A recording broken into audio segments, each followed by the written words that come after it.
Students, अगर आपका English का पेपर है और आप अभी तक टेंशन में हैं तो ये वीडियो आपके लिए last minute complete survival guide है। मैं आपको सिर्फ रट्टा नहीं बल्कि स्मार्ट स्ट्रेटजी बताऊंगी जिससे आप अपने पेपर में मैक्सिमम मार्क्स स्कोर कर सकते हैं, चाहे आप फर्स्ट ईयर के स्टूडेंट्स हैं या फिर सेकेंड ईयर के।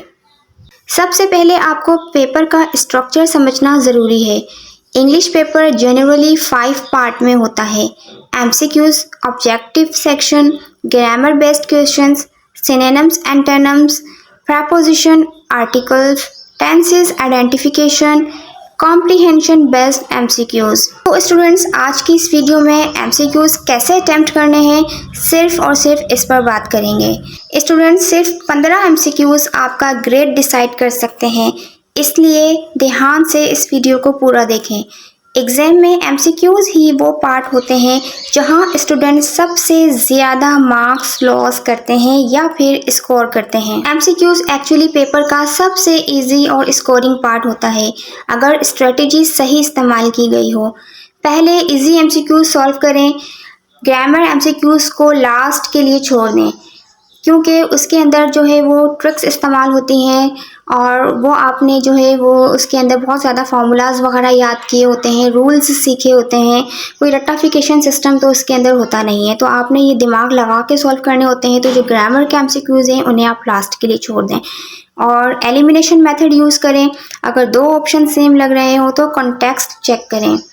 अब एलिमिनेशन मेथड क्या होता है और कॉन्टेक्स्ट क्या होता है, इस पर बात करते हैं। तो सबसे पहले एलिमिनेशन मेथड देखते हैं। एलिमिनेशन मेथड एमसीक्यू सॉल्व करने की एक स्मार्ट टेक्निक है जिसमें आप डायरेक्ट आंसर गेस नहीं करते बल्कि रॉन्ग ऑप्शंस को हटाकर करेक्ट आंसर तक पहुंचते हैं। इस मेथड में आप पहले 4 ऑप्शंस में से जो क्लियरली रॉन्ग हो उनको रिमूव करते रहते हैं, फिर जो 1-2 ऑप्शन बचते हैं उनमें से लॉजिकली करेक्ट ऑप्शन को चूज़ कर लेते हैं। For example, choose correct synonym of happy. Options आपको दिए जाएं sad, joyful, angry and tired. अब इन ऑप्शंस में से देखिए, एंग्री जो कि बिल्कुल इससे अपोजिट है, सैड ये भी बिल्कुल अपोजिट है, टायर्ड ये तो मैच ही नहीं कर रहा। तो करेक्ट ऑप्शन क्या होगा स्टूडेंट्स? जॉयफुल इसका करेक्ट ऑप्शन होगा। वाई इट इज़ यूज़फुल, यानी कि एलिमिनेशन मेथड जो है वो यूज़फुल क्यों है? यूजिंग एमसीक्यूज ईजी हो जाते हैं, गैसिंग से बेटर एक्यूरेसी मिलती है, टाइम सेव होता है, नेगेटिव मार्किंग का रिस्क कम से कम हो जाता है। अच्छा स्टूडेंट्स, आपने और क्या काम करना है कि एमसीक्यूज का कॉन्टेक्स्ट समझकर और फिर आंसर देना है।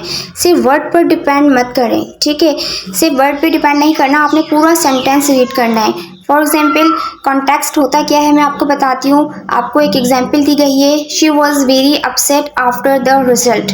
अगर एमसीक्यूज में वर्ड आए अपसेट का सिनोनिम क्या है, ठीक है? अगर ये वाला आपके पास आ जाए कि अपसेट का सिनोनिम क्या है, तो आपने क्या करना है, आपने पूरा सेंटेंस पढ़ना है। सेंटेंस का कॉन्टेक्स्ट क्या है? रिजल्ट के बाद अपसेट, यानी कि रिजल्ट के बाद अपसेट, नेगेटिव फीलिंग आ रही है, इसलिए करेक्ट आंसर होगा सैड। कंटेंट होता क्या है? कंटेंट वो होता है जिससे पूरे सेंटेंस के मीनिंग को समझना बिल्कुल आसान हो जाता है।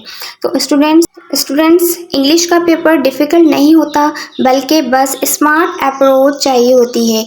अगर आपने सिर्फ रट्टा नहीं लगाया बल्कि स्ट्रेटजीज़ को फॉलो किया है तो आप इजीली गुड मार्क्स ले सकते हैं। Believe in your self, you can do it. और अगर आप सीखना चाहते हैं कि ग्रामर बेस्ड क्वेश्चंस या फिर synonym, antonyms, preposition, tenses identification, comprehension में कौन सी ट्रिक्स इस्तेमाल हो सकती हैं, तो मेरे चैनल स्टडीज़ पॉइंट को ज़रूर सब्सक्राइब करें और वीडियो को लाइक करें।